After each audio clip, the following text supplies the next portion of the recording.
Salut tout le monde et re-bienvenue sur ma chaîne YouTube. Connaissez-vous Star Wars? En fait, qui connaît pas Star Wars, c'est plutôt ça la question. Aujourd'hui, je vais vous montrer comment refaire, comment appliquer, comment créer 3 transitions qu'on retrouve régulièrement dans les films de Star Wars. Je vous suggère fortement d'écouter le vidéo tutoriel d'aujourd'hui jusqu'à la fin parce qu'à la fin, je vous donne un truc bonus sur les transitions. En fait, tu sais, des fois, les transitions, ça marche pas, vous n'êtes pas capable de l'appliquer entre 2 plans. À la fin du tutoriel d'aujourd'hui, je vous explique pourquoi que ça fonctionne pas, puis je vais vous montrer comment corriger ça. L'idée de faire ce vidéo tutoriel-là vient pas de moi, je prends aucun crédit sur cette idée-là. En fait, ça vient de Billy Ribka, c'est un autre YouTuber, un anglophone. Fait que si vous voulez aller voir sa chaîne YouTube, je vais mettre un lien dans la description du vidéo d'aujourd'hui. Sans plus tarder, on saute dans le tutoriel. Re-bienvenue sur le logiciel DaVinci Resolve 17. Je suis sur la version Studio 17.4.4. La première transition qu'on va voir, c'est la transition un peu comme des portes coulissantes. On retrouve ça dans Star Wars une fois de temps en temps. Donc, pour retrouver cette transition-là, on va monter en haut à gauche sous l'onglet des effets. Ensuite, on s'en va sous la boîte à outils et on active transition vidéo. Un coup qu'on a sélectionné transition vidéo, on va avoir un paquet de transitions disponibles à nous. On s'en va sur l'onglet volet et on va avoir le volet double. Donc, on le sélectionne, drag and drop exactement entre nos 2 clips. Ensuite de ça, on met notre curseur exactement entre les 2 clips. Et là, on voit ici dans l'image, on voit nos bordures. On s'assure de sélectionner notre transition. Quand notre transition va être sélectionnée, il va y avoir du rouge qui va être autour de cette transition-là. Ensuite de ça, on s'en va monter en haut à droite et on ouvre l'inspecteur. On s'assure que la transition est une durée d'1 seconde. Vous pouvez ajuster ça à votre guise. Vous pouvez aussi le faire directement sur la transition sur la vidéo. Puis vous pouvez ajuster la longueur aussi exactement comme ça. Donc, 1 seconde, c'est un bon temps. En général, Star Wars utilise des transitions d'1 seconde. Ensuite de ça, c'est des bordures qui sont assez secs. Donc, on va activer les bordures. Vous voyez des 2 lignes blanches qui sont apparues.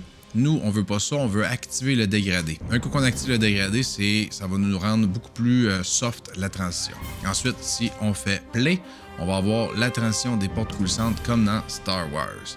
Deuxième transition qu'on va voir, c'est la transition des triangles, du haut vers le bas, gauche vers la droite, etc.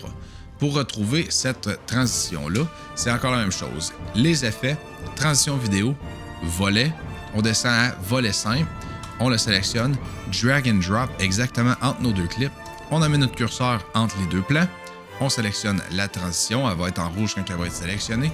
Ensuite de ça, on monte en haut à droite, on ouvre l'inspecteur, on s'assure qu'elle a une durée de 1 seconde, on active la bordure, comme vous pouvez voir ici, et on coche le dégradé. Boum, c'est fait. Si on fait play, on va avoir une belle transition du bas vers le haut. Ce qui est le fun avec cette transition-là, le volet simple, c'est que sous l'onglet angle, on peut changer l'angle pour avoir des triangles. Ou tout simplement, on peut changer l'angle encore pour avoir de côté. La troisième transition qu'on va voir dans Star Wars, c'est la transition horloge. Donc, encore une fois, assez simple comme transition. On s'en va en haut à gauche, effet. On sélectionne transition vidéo. On s'en va sur l'onglet volet. On sélectionne le volet horloge. On la drag and drop entre nos 2 plans. On sélectionne notre transition. On ouvre l'inspecteur. On s'assure qu'elle a 1 seconde. On active les bordures. Et on accroche le dégradé. Et ensuite, on va avoir notre effet, notre transition d'horloge. Alright, comme promis, je vais vous donner le truc bonus par rapport aux transitions.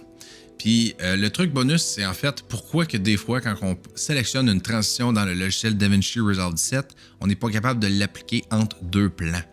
Mais c'est super simple. Regardez, je vais vous montrer un exemple. On ouvre la bibliothèque d'effets, on s'en va sur l'onglet boîte à outils, transition vidéo, et on va sélectionner une transition au hasard, par exemple rectangle.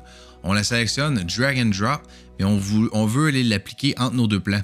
Vous voyez ici, on n'est pas capable. Pourquoi est-ce qu'on n'est pas capable? Bien, c'est parce qu'on est soit au début d'un plan ou à la fin d'un plan. Ce que je veux dire par là, c'est que ici, c'est le début du plan. On n'est pas capable d'aller à gauche. Donc, il n'y a pas d'information ici. Le logiciel quand on applique une transition, on va avoir besoin d'informations avant et à la fin du plan. Donc, on veut appliquer notre transition entre ces deux plans-là. Donc, on va devoir trimer ce plan-là un peu pour avoir de l'information ici qui est inexistant à nos yeux, mais le logiciel a besoin de ça pour appliquer une transition.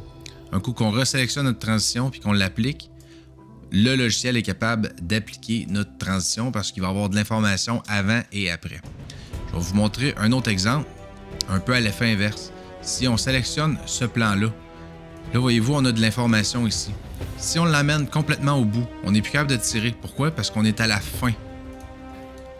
On est à la fin de ce plan-là. Donc, si on colle les deux plans encore et qu'on essaie d'appliquer une transition, le logiciel ne nous laissera pas appliquer la transition entre les deux parce que ce plan-là n'a plus d'informations ici pour appliquer la transition. Donc, ça ne marchera pas. Ce qu'il faut faire, c'est on trime une portion du plan. Donc, ici, on va couper cette information-là. On recolle nos deux plans et ensuite, on sélectionne notre transition et on va être capable de l'appliquer entre les deux. Bon, ben la vidéo d'aujourd'hui est finie, puis j'espère que vous avez aimé, puis que surtout le petit truc bonus que j'ai donné à la fin du vidéo va vous éviter beaucoup de problèmes dans le futur. Sans plus tarder, on n'oublie pas d'aller frapper le thumbs up et de s'abonner à ma chaîne YouTube pour ne pas manquer les futurs tutoriels qui sortent à chaque semaine. Nous autres, on se revoit bientôt. Yes sir!